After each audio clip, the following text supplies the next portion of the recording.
Hello, everybody. Welcome into the NBA Front Office Show. It's Friday. Actually, really Friday this time. You know what that means. Front Office Friday, Las Vegas edition. Las Vegas edition. Keith is still there in Las Vegas. I am back home. But, oh, man, Keith, I don't know if you saw yesterday. I did a live show, and it was Thursday. I said, it's Thursday. You know what that means. Nothing. Love it. Nothing. But it is actually Front Office Friday now. We're happy to have you all here taking your questions, your comments, everything else. Keith, how I are got to you call holding this up? out real quick. What's that? IL Forecast says don't mix up the trades from the mock. He's one of our students out here at Sports Business Classroom. You're in a session. Pay attention. Don't be watching this show. Watch it later. is he in class right now? Session right now. Oh, You're my in class. God. Come on now. You're going to get in trouble, man. Yeah. Gonna get in trouble. Look, Keith, you are, burning the candle at both ends here. You're all day, all night at SBC doing stuff there. Now you're jumping on the show here. By the time you're done with this Vegas trip, you are going to be exhausted. Yeah, I have a just to cap it off, I have to be up at 4:00 in the morning, Oof. Vegas time on Sunday to catch a 6 a.m. flight. So I did that I'm as super well. psyched, but it's going to be, it has been, I can say this with all sincerity. This has been one of the most rewarding weeks of my entire career, doing stuff with the world of basketball. It has been so great to be out here. We have about 140 students. Plus, we've had, I would say all total, we've had about 200 people checking in and out of our sessions because sometimes teams are sending people down and like, hey, go learn a little bit about the salary cap from our sessions, or go watch the scouting and analytics guys do their work. And it's been so cool.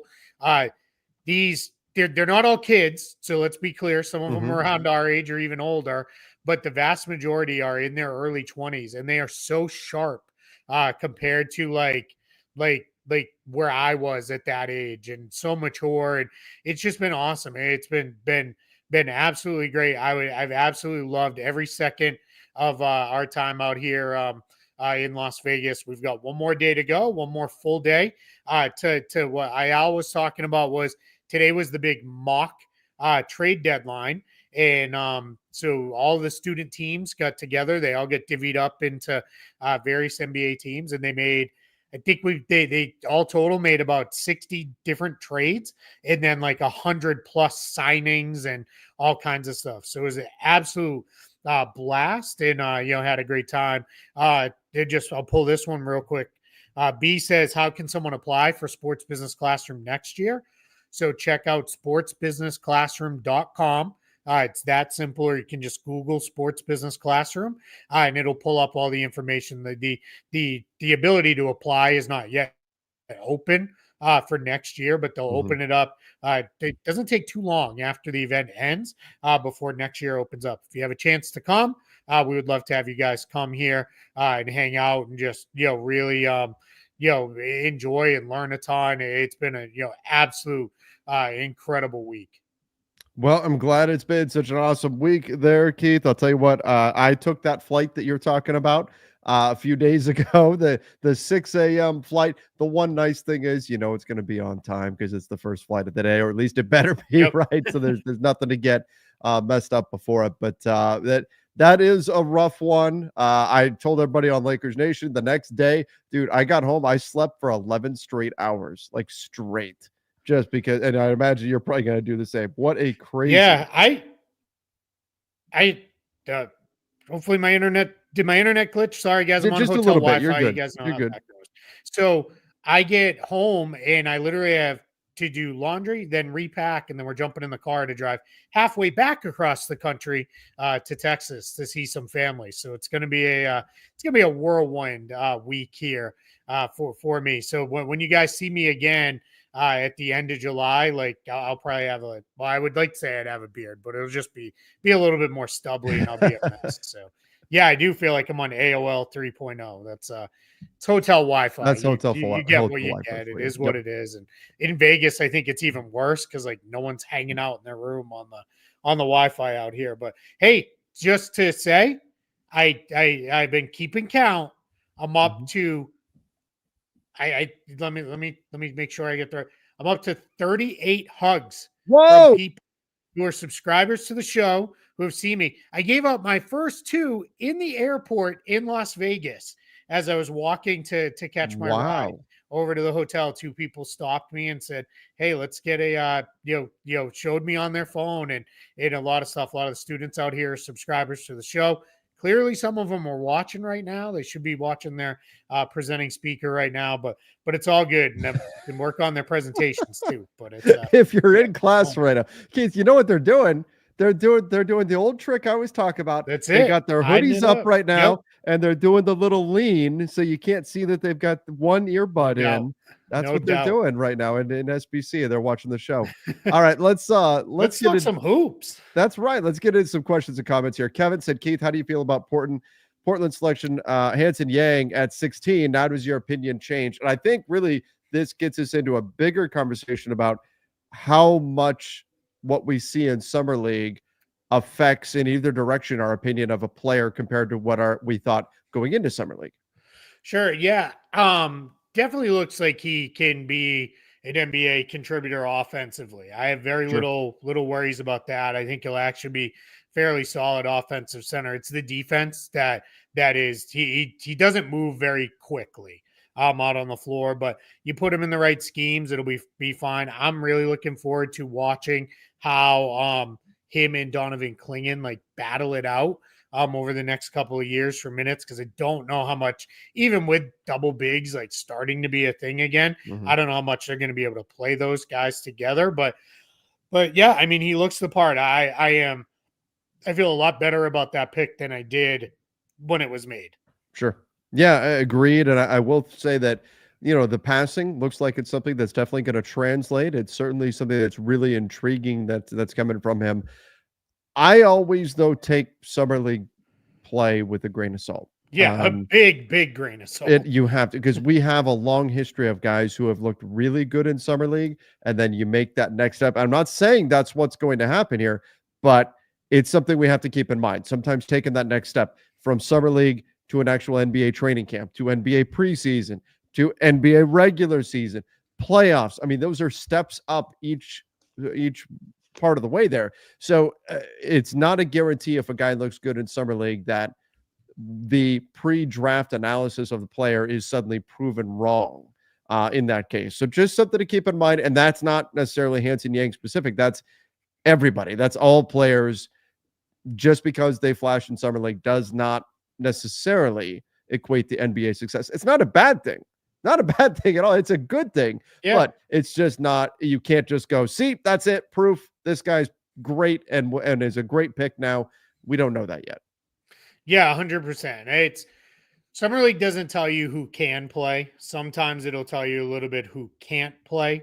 Like if guys just look completely lost or completely Yeah. outmatched physically. We talked about this leading into Summer League, the way you kind of consume and watch Summer League and that. But yeah, it's going to be really fun to watch these guys just kind of play it out and figure it out. So yeah, it's been it's been good to see him look the part of being an NBA player Mhm. versus getting out there and looking completely overmatched and lost and all that stuff. And offensively, yeah, he's got the passing gene for a big man. He's got pretty solid floor skills. He's got nice touch on his shot. So I feel a lot better about him than I did earlier before the draft.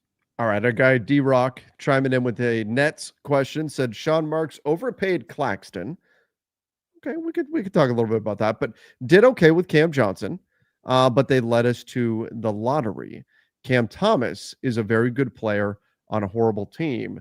Fix us. I mean, I thought the Mikal Bridges trade was a nice move that Sure. started the Nets down the path. I don't know that there's an instant fix. I don't even know that I necessarily love the Cam Johnson trade in terms of the return for a team that was swearing that they needed multiple firsts for him, at least reportedly, to get one first, and maybe it'll wind up being a really good first. Who knows? Yeah. 2032, as I recall. Who knows what Yep. Jokic looks like at that point? But and maybe Michael Porter Jr. with increased volume will really bounce back and look like a guy who's definitely worth that contract. We'll see. They could very well be proven right here. But I do think that we're still moving along the process right now. for the Brooklyn Nets as they're growing and getting better. I still think the future is bright for them. Um, where are you at with everything with in terms of Claxton? Do you think he's overpaid on his contract right now? No, I don't think he's overpaid. I would say he doesn't make a lot of sense for this Nets team now. I think they're in a position where they are clearly moving into fully rebuilding and they have some other young big guys. I think that would be the direction they probably would rather go. So let's see if Claxton's still on this team in February or Mm-hmm. not. I kind of guessing maybe not. But for now, he's there. You got him. Daron Sharp will resign with them. It just hasn't gone official. It's funny. I've gotten a lot of questions out here about like, what are the Nets doing? Well, they're just holding on to the last bit of cap space, and then if they find something really great way to use it, they would rather have that flexibility. But Sharp Yeah. and Williams will both get signed.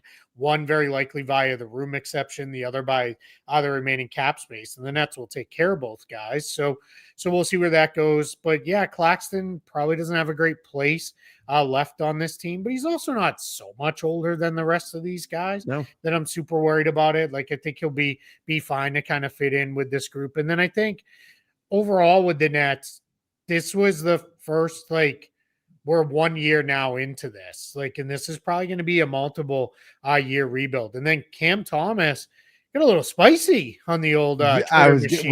we need to talk a little bit about that. In fact, Yeah. I've Yeah, got that we right had a here. couple spicy moments here. So yeah, this is a little bit So tough, right? So there it is. I mean, I will say, at least he censored himself. sure, I At least he guess. censored. He didn't actually type it out. He said F star star star asterisk or whatever we want to call it. You and the consensus to Zach Lowe. What I don't know. Like on when I see stuff like this, and I've got people in our comments that are asking about this too. I like Cam Thomas a lot as a I do basketball too. player. I think he's really good. I think it's fair to question, is he best as a sixth man scorer off the bench? Is he a true starting two guard? I get why if you're Cam Thomas, you'd want to push back against any notion that anything you're doing is not starting level, top tier level play, especially when right now you're dangling in restricted free agency and you're stuck Mhm. in that mess. But I also didn't think Zach was like out of line. Hey, this is what I've heard from people around the NBA about him. This Yep. wasn't Zach saying he believes that. I took it as Zach was saying this is what the opinion on him has been, and so I felt like he kind of caught a little bit of a stray here. Yeah, I think and I'm not reporting anything I don't know, but I got to imagine with Cam Thomas, it's now the middle of we're moving into the end of July. He's not signed. He doesn't have a contract for next year. There's no real end in sight for him, for Jonathan Kuminga, for Josh Giddey, or for Quentin Grimes. Restricted free agency is really rough for players. So imagine he's probably pretty frustrated, probably getting a little, what is going on? Where are we going? Like, I want to get this done. And then, yeah, you get this, comments of empty calories ball hog. I mean, that's probably a little tough to hear. I'm Sure. with you when we talk about Cam Thomas of, is he a high level 6-man scoring guard off the bench? I say it all the time. That's not a bad thing. Jamal Crawford and Lou No. Williams made 20-year careers out of being just that for the vast majority. I believe they should call the 6-man of the year award the Crawford Williams Award, because I don't know that anybody's done it better than those guys for such a long time. But I think it's I think it's a tough comment, right, to say, but I also can kind of understand, why people might say that. I don't personally agree.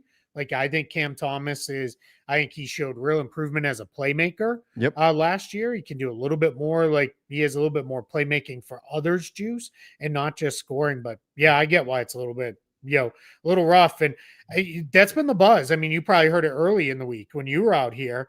Everybody was, what's going on with for the 4 restricted guys, Yeah. right? That was all the talk all week has been, what do you think is going to happen? Is someone going to sign a qualifying offer instead? I do think we're going to get at least one of the 4. We'll sign a Yep. qualifying offer, play out the year, and then we'll go into unrestricted free agency next summer.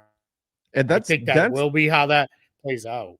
that's the one threat that these guys who are in RFAs like really have is is, hey, I'm just going to take the qualifying offer then, and then you risk losing me for nothing next summer.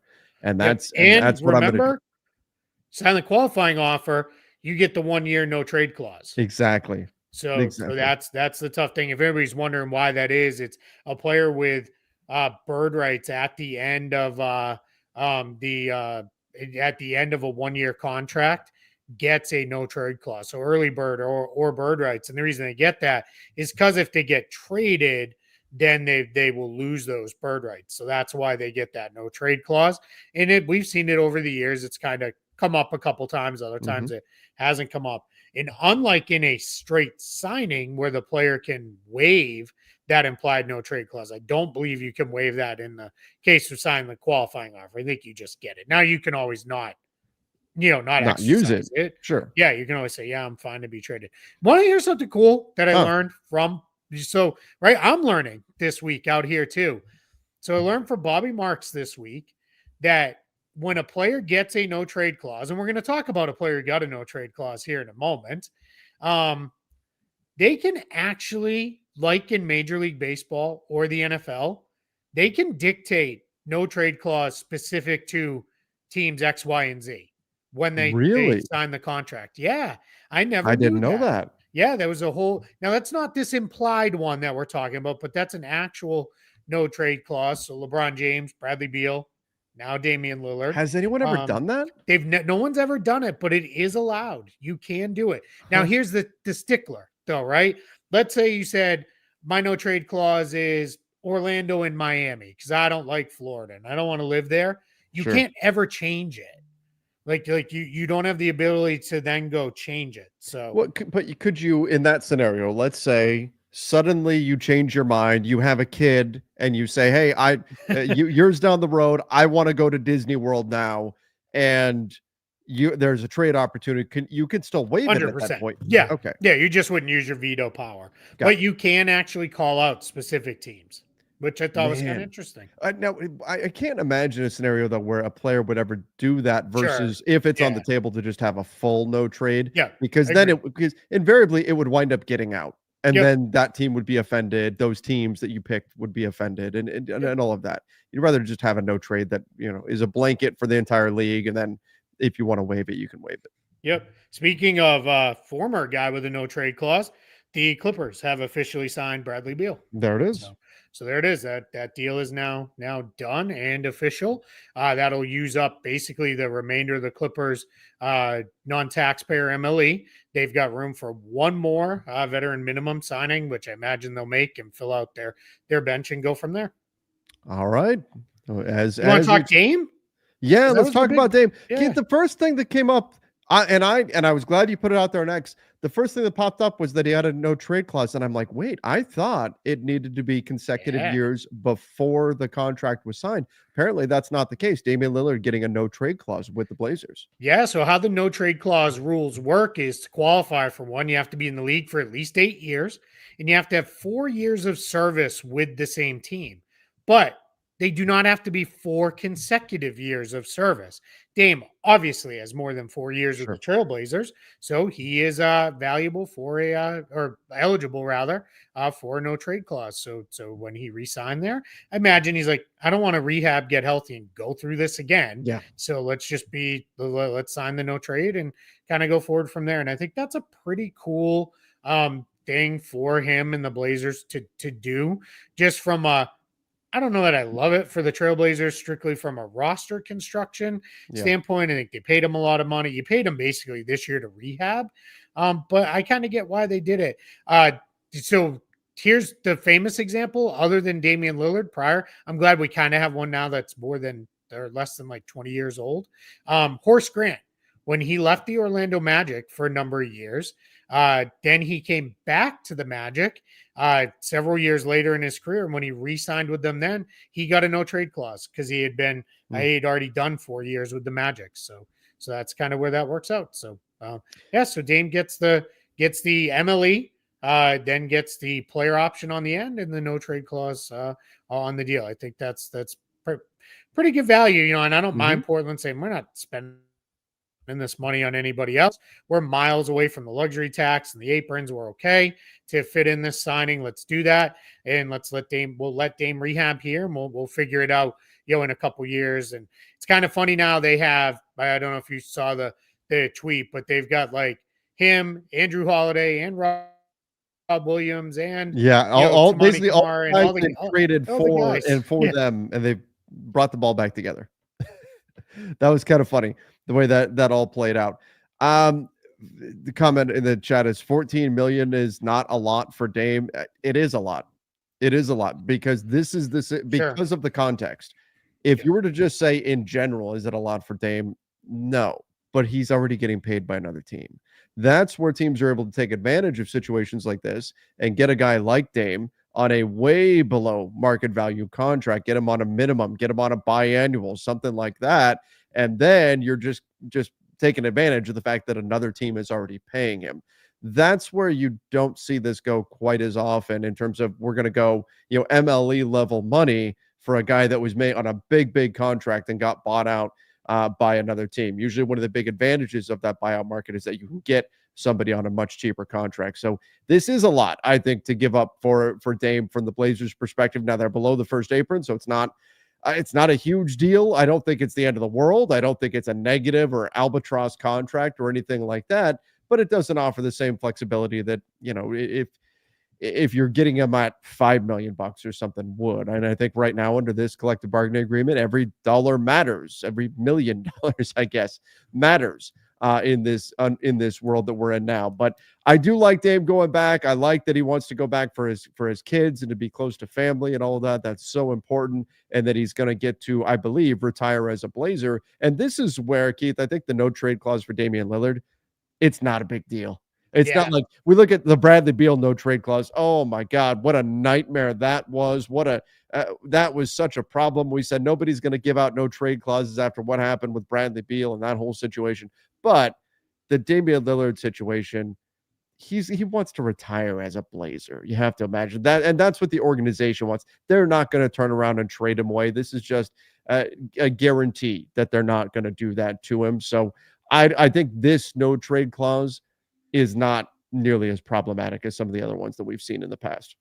Yeah, absolutely. And because he did get a fairly large deal, what will happen is the offset in his deal will lower the amount that the Bucks owe him, but it's not by a whole ton of money. It's a couple $1,000,000 over a couple years. So not anything that like anybody should jump up and down about. And it doesn't actually give Milwaukee more spending power this year because it's really offset, but the stupid CBA calls it set off, is what the actual term is. It doesn't get applied until after the season. So Milwaukee doesn't see any relief from that. So, but that's a little bit because a couple people have asked. Bradley Beal's comment does not, or Bradley Beal's wave and stretch will not get any set off because it was a buyout. So he already gave back money to get free. So there's no set off applied in a buyout. So Bradley Beal will be on the Suns books for 19 million and change or whatever it is for the next 5 years. 5 years, I believe. Yep. Yeah, something like 75. Yeah, 75, 75, 5, 85. I don't something know. like that. No, it's 5 years, but for all time. But yeah, that's and that's it's meant to be a little bit painful, right? You're meant to look at it on your cap sheet for years and years and years of, all right, we're just kind of stuck with it, but it is what it is. It got the Suns completely out of the luxury tax for the moment.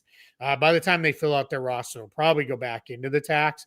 But now they've got all the freedom to make all kinds of other moves. They can aggregate contracts and all that. As great as that is for this year and even into next summer, that's still 20 million in dead money on the books for the next 4 years after this year that you're going to just have to look at. And we'll have to keep that in mind if in 3 years from now we're talking like, why can't the Suns pull off this trade or this signing, or why is it so hard? Well, that's probably that dead money for Bradley Beal. Right. And I don't want to kill the Suns on this. Let's see what they do with the flexibility and see where they 100%. Go from there. Maybe it's worth it. Yep. Maybe it won't be. We'll wait for the dust to settle on that.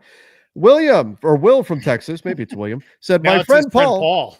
My friend Paul needs to know on a Uh, scale of 1 to 10, how hard do you think Mark Stein dunked on Gambo this week about the Beal buyout date? You know what? Like, Twitter there got was all this going back spicy and this forth. week. And this is what like, I think people are a little bit tired from being in Vegas and all of that. And people are going back and forth to each other on X. But I saw this whole conversation going down about, well, the Beal buyout took place when it did because he was waiting on getting that early payment, getting 25% of his salary early. That was the reason. Gambo saying, no, it's not. I think for 99% of NBA fans, it doesn't really matter. Yep. Whatever the reason was that it wound up happening when it did, the Suns bought out Bradley Beal. He wound up with the Clippers. Whether it was because he got paid on that date and they didn't want that money to be part of the wave and stretch or not, or whether it was something totally different. Maybe it was because he was waiting to try to find out which team he really wanted to go to. Maybe he already agreed to the buyout and then he was taking his time figuring out which team he wanted to sign with. I don't know. I don't think it necessarily matters all that much, though, for the end result of all of this. Yeah, there's things that people care about, meaning the general NBA fans, and there's things that they do not. And I talk about it often when it's a trade is reported as player X and Y for player Z. And then we're like, but here's how the trade's actually going to break Sure. down. And I taught the students this week, like for 99.9% of NBA fans, they don't really care about that. They care about, all right, these two guys are going here for this guy. For like the cap nerds like us, we do get into it and we want to know the structures and those things. So yeah, and then I think the other part of it is people get sensitive when their reporting is challenged. The initial message that challenged the reporting was not very kind. It was Yes. written in a way that was very rude, Snarky. quite frankly, of like, no, it wasn't because of some damn blah blah blah. Just, that part is all right. I have no problem. I like to pick a good fight too and get into it with people if they, set me off the wrong way. So I get why I think everybody's a little on edge, and nobody likes having their reporting and their work questioned, because ultimately that's what it is. You're questioning someone's work and the work that they did with this. So you just you want to be kind of nice. I just realized like my collar's like been popped all show. That's because I'm headed out to the floor in a little I while. thought you were just heading to the club after this, man. Rocking the Spot Track shirt. Gonna That's it, raise the yeah. roof. Yeah, that's it. That was you just witnessed the entirety of my dance moves right there. That's it. Little head nod, little bob and weave. But as long as I don't have to move and can only move in like a little circle, it's good. Keith, I had a comment on my latest Lakers Nation podcast that went out this morning. I stole in high school, my science teacher's catchphrase was whenever a kid got in trouble, he would go, boom, detention. It's like a party, right? Like, and I don't know why. It was just something he said and it stuck. So I always say, hey, we're doing our live play-by-play tonight. Come hang out. It's like a party. Somebody commented and said, if Trevor thinks that a summer league basketball game is like a party, then he has not been to a good party in a long, long time. Yeah. And I'm like, on one hand, that hurts, but it's also true. It's also, I can't disagree. It's funny. I've had a lot of people like, "Oh, are you doing this? Go see this show. Go hit this club." And it's like, guys, like I'm in the gym. It's funny. I say I'm in the gym, but I'm not even in the gym itself. I'm like in like the bowels of the Thomas and Mack Arena, down where like we're working, doing SBC, and it's like I'm leaving there at 10 o'clock at night, and all I want to do is find a little bit of food and then fall into my bed to get up and do it all over again. So, but that said, I did have a couple really nice meals out here with some really good friends in the world of basketball, and it's been really good. All right, let's go here. Miguel said, does a Kaminga Keon double sign and trade hurt Golden Who's Keon? State? Oh, Keon Ellis? Keon Ellis? I think that's what that's gonna mean. Keon Ellis is under contract. Yeah, they wouldn't be a double sign and trade. Yeah. There. Maybe I'm missing a Keon. I'm not sure. Let us know, Miguel. You don't have to do another super chat, but just let us know if you're who it is. Yeah, so that's part of the problem for the Warriors, right? There's been the Melton rumors, the Horford rumors, all that stuff. Everything on hold.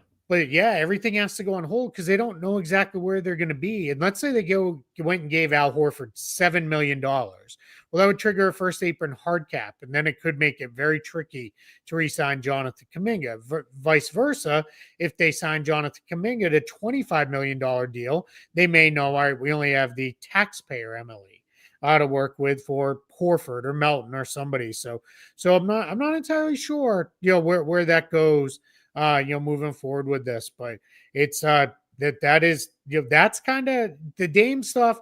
It was funny, it broke while we were in the middle of teaching, and one of our students raised his hand. We're like, "Yeah, you have a question?" He goes, "Actually, no. I just wanted to tell you guys, Shams just tweeted Damian Lillard signed with Portland." And we're like, "Wait, what?" So like, we literally stopped class so we could like, all right, we'll shift to that. And that was the lesson.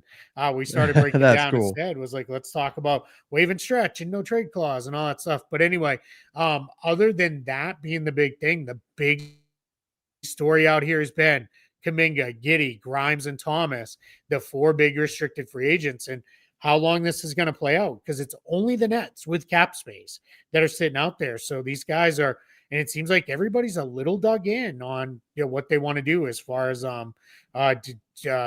contracts wise. So this may go for a little while longer. Yeah. And I think that's one thing that we're starting to see pretty consistently is teams being a little bit more careful with the deals that they're giving out. Their the contracts. They're getting a little bit stingier with them as they're recognizing how punitive it can be to have guys that aren't quite living up to their contracts on your books.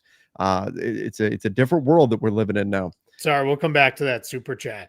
Is Keith a professor at basketball Hogwarts? Yeah, it's kind of what it feels like right now this week. It's been really cool, guys. Again, I can't tell you enough. If you're really interested, check out Sports Business Classroom. We have had an absolute blast this week. If you love learning about basketball, and it's not just the salary cap, that is part of it, but there's so much fun to be had out here. I think everybody's having a blast. Like you said, we had our big mock trade deadline, 4 hours long today, of just students kind of running all over the room and making trades and making signings and all kinds of stuff. It's been wild, but yeah. All right, let's pull back up that other super chat. All right, this is Jordan said, Phoenix and Milwaukee in mind, would the league be willing to make it so you could trade a year of dead money in exchange for picks to make cap room immediately available, or exchanging dead money for expiring? Basically, is there some way that you could take some other kind of punishment and swap that in for dead money? You think we want to be very cautious not to overreact to $100 million contracts getting waived and stretched? We've never seen it before. We have now seen it twice in the span of like a week. So I get that's why everybody's kind of like, whoa, like, is this going to be a thing? Or I guess the span of 2 weeks. But it doesn't seem like that is going to be like a real thing that we see with that. So I think it is, I think if this starts to become more of a thing, then yeah, maybe in the next CBA, that is something they discuss, is how can we handle this dead money on this stuff. Just to reiterate too, we talked about this I wrote about this a long time ago, but Damian Lillard was just straight waived and stretched. Bradley Beal was waived and stretched after a buyout. So the reason why he had to give money back, Phoenix already had stretched money on the books, and you can't have more than 15% of the cap in total stretched money. Milwaukee had none at the time that they waived and stretched Dame. They added a little bit more with Vasily Micic, but Phoenix already had some. So Beal had to give up money, and he basically gave up exactly the amount that allowed it to be 15%. And now he'll make some of that back this year in his contract with the Clippers, and if he plays well, he'll probably land another one. I want to do this one real quick. Sure. I'm not going to try Ristos Canavos. Probably butchered the first name. Anything from Valanciunas, Denver, and Panathinaikos, Athens. Yep. That's been another major story point. Ben Tenzer, the Nuggets GM, spoke today about, I think it was introducing somebody. I can't remember who. I saw the clip, but I don't remember what the point of the presser was. And he said, we expect Valanciunas to be in Denver. Mhm. That's where it is. So And he that, said they had some really good conversations yep, with him, and it was all positive and good. Now, it's in his best interest to make everything sound good and sunshine and rainbows and all that. But he did say that he's had conversations with Valanciunas, that everything sounds good, and Valanciunas is looking forward to being a Denver Nugget. Remember, they picked up they guaranteed that final year, that $10 million-ish on Valanciunas' contract. So they did that to help kind of smooth things over a little bit, and it doesn't sound like anything's going to happen other than Jonas Valanciunas being a Denver Nugget.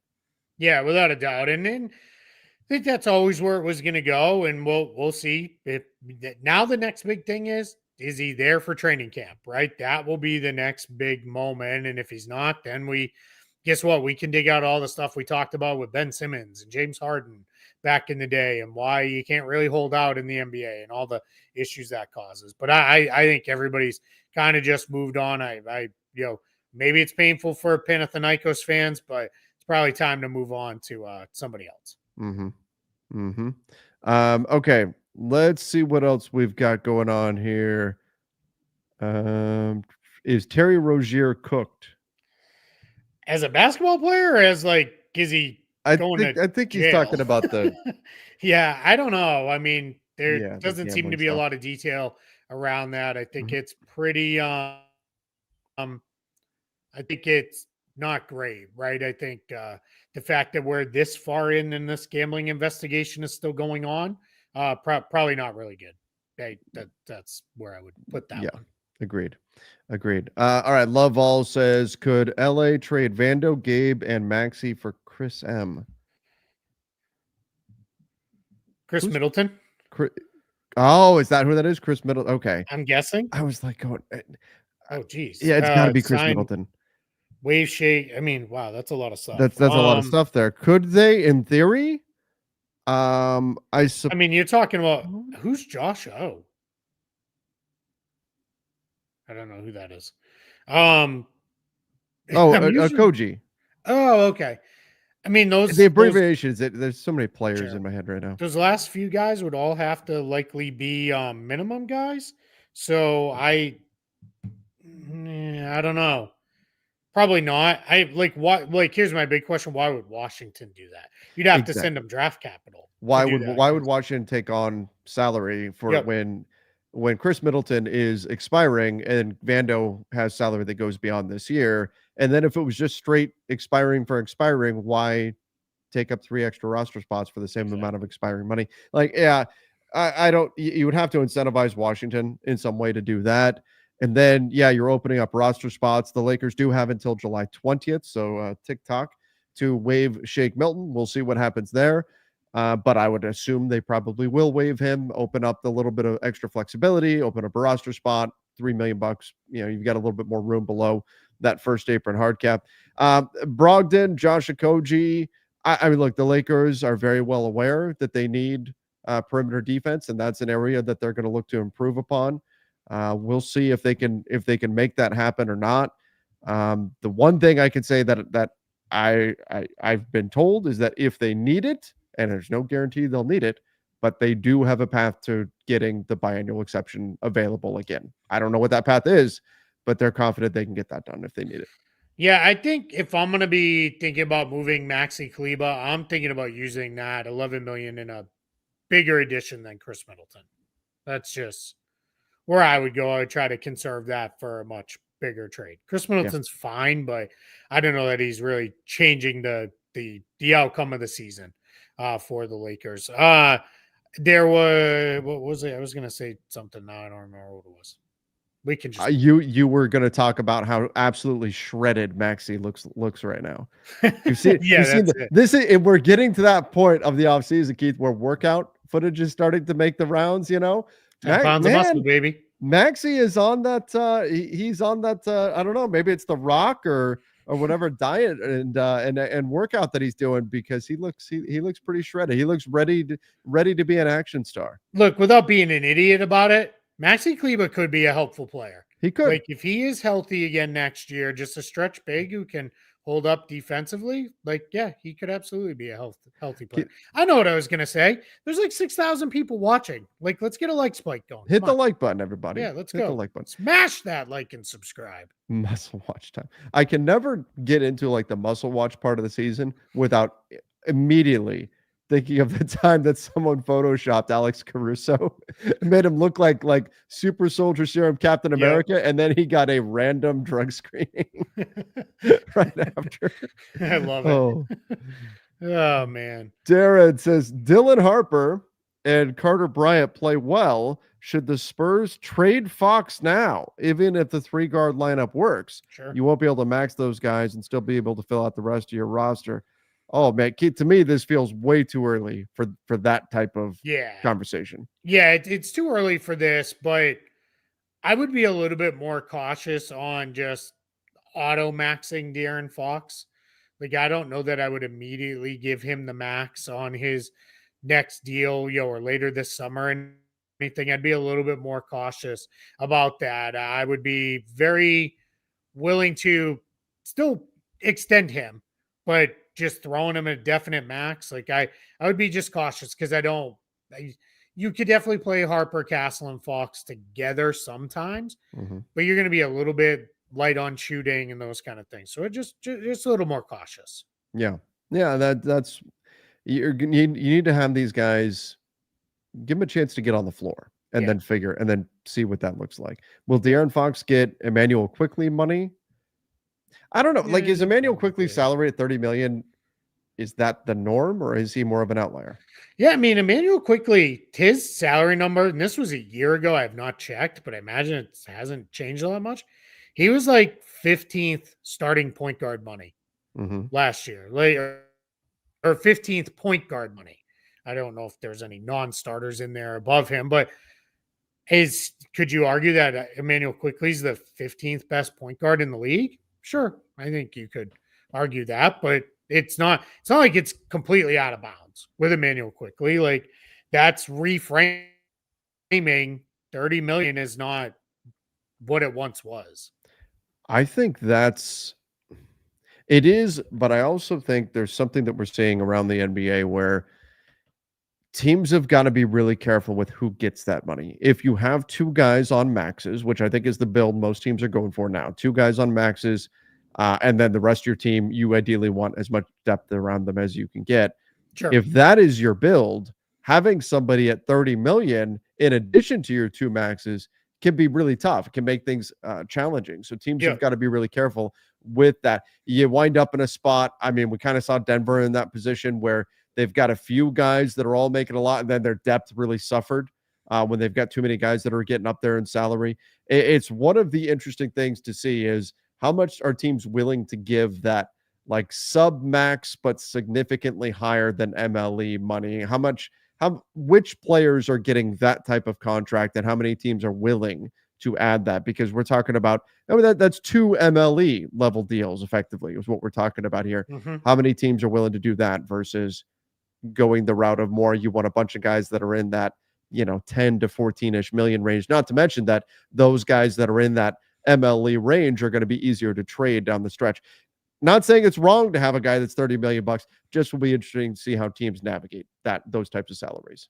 Yeah, without a doubt. The point I hammered coming into free agency, really into the draft free agency period, was you need 100 games of depth. If you're going to compete for a title, you have to plan for, you got to get through the 82 game regular season and then in the range of 20 playoff games if you're going to win a championship. And that's where it is. So you got to be in a spot where you can build a team that can get through 100 games. Otherwise you're going to fall short. You're just not going to get there in the end. If you look at the last handful of championship teams, while yes, they may have been top heavy in some players, OKC's a little different. But you're in a spot where they all had pretty good depth. And that doesn't mean you need 12 guys, but you better have at least 8 guys you love for the playoffs. And then you better have another 4 or so that you feel pretty good about in the regular season. Yeah, absolutely. I agree with you 100% on that. Okay. Well, Yeah, I was just kind of scrolling through. Looks like we're we're in pretty good shape running out here. of the questions here. There's it's been good. It's we could give a little bit of a heads up. So things are going to be a little bit. Luca does not have to sign a extension by August 2nd. Sorry, I just saw this one. Luca cannot sign an extension until August Until 2nd. August 2nd. Big So difference yeah, there. Yeah. He yeah, cannot yeah. If sign it he until then. It doesn't that it's not that he has to sign it by then. That's the correct. earliest that he can sign it. There And was he's some not talk that going he to would. sign it very likely on August 2nd because he's probably going to wait and do it after Eurobasket. Now, there's been some reporting that the Lakers are now pretty confident that he's going to sign it. Yeah, I don't think that they're definitely not moving forward as though he's not going to sign it, Sure. whether he does it in 100%. August or September. Like they think he's going to sign it. Yep, completely agree. Somebody asked if we're looking forward to Fantastic Four. I can't wait. I just don't know when I'm going to see it. So that's a good segue. The next week's going to be super messy. I Mhm. am traveling home on Sunday. We'll try to get shows to you guys Monday and Tuesday if we can.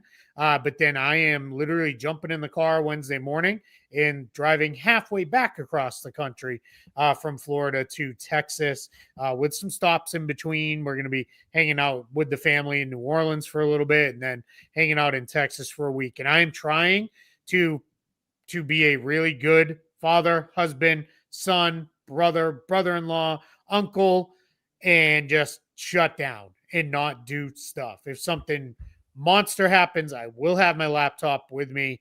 I can record off the crappy laptop camera and mic if really need be. But after the early part of next week, we may be on a little bit of Trevor flying solo shows, which he does much better than I do by myself anyway. I would, and I will fill in as best as I can. It won't be quite as deep on the cap stuff as Keith gets, but I will definitely fill in. Speaking of being a good father and all that kind of stuff, it's my daughter's birthday. Yeah, you gotta So go. I need to go over to birthday dinner here, but thank you everybody for joining the show today. We appreciate all of you. I know we've been a little bit more sporadic lately, just with everything going on with Summer League and all that kind of stuff. But again, we appreciate all of you for joining us. Make sure you hit the subscribe button over on the YouTube channel. Follow us on Apple Yeah, hit that Podcasts, like button Spotify. on your way Yeah, out. like as We have well. the best, most supportive, like little niche here in the internet. You guys, everybody that I've seen, I'm not kidding. So many people with nice things to say. Tons of people yelling front office Friday at me on a Tuesday outside the arena, which has been kind of funny. And it obviously confuses other people with that. So we love you guys so much. I know Trevor and I both saw fans of the show Mhm. while we're out here in Las Vegas and all that. So you guys are the best. Trev, happy birthday to your daughter. Thank you. Fantastic. Have a great birthday. And guys, we'll see you. 9 years old, last year There of it single is. digits. We're Oh, gonna go man, it's a celebrate. big one. Thank you, everybody. Till next time. See ya and stay safe.